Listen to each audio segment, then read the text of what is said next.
Hello，大家好，欢迎收看今天的视频。咱们本期的内容呢，是来模拟一下，假如让乃木希典来指挥二战，会是一个什么样的场面。对历史略有了解的观众应该知道，乃木希典在日俄战争时期指挥了对203高地的进攻，他使用旧时期的战术，让手下不停的冲锋，结果就被俄军的机枪大炮造成了不少的伤亡。而日俄战争呢，后来也被很多人称为是一战的预演，所以在这里我给负责防守的德军就部署了很多的机枪和大炮。日军这边呢，每隔5秒就会刷新出90名士兵进入战场，在受伤或者是到达目的地之前，他们是绝对不会停下前进的步伐的。接下来就让我们开始今天的模拟吧。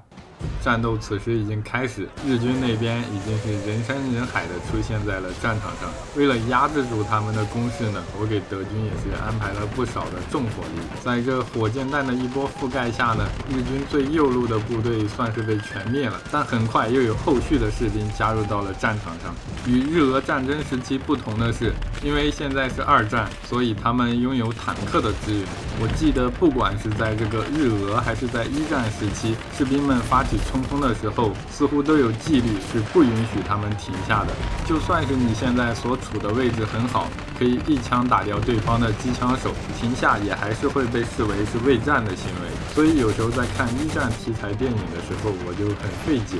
他们冲锋的时候也不打烟，也不慢慢的往前推进，就那么不要命的挺直了身子的往别人机枪上冲。甚至有时候我都会怀疑，是不是一战时期的各个交战国都串通好了，想用这个方法来消灭过剩的人口呢？这波属实是有些细思极恐了。不过阴谋论归阴谋论，说靠谱点的，我觉得还是当时的人们对战争的认知刷新的没有那么及时。他们总认为在进攻的时候，步兵没有必要停下来射击，因为己方的炮火就可以敲掉或者是压制住敌人的火力点。但事实却是，绝大部分的炮火准备对拥有良好攻势的防守方来说都没有太大的作用。甚至到了后来二战诺曼底登陆的时候，盟军也因为这个吃过大亏。然后战斗进行到这儿呢，在场的日军就全部丢掉武器投降了。这个集体的非国民行为属实难崩。不过看着这如此惨烈的景象，还能保持士气不崩的，恐怕就只有辐射新维加斯里被移除了前额叶的无脑人了。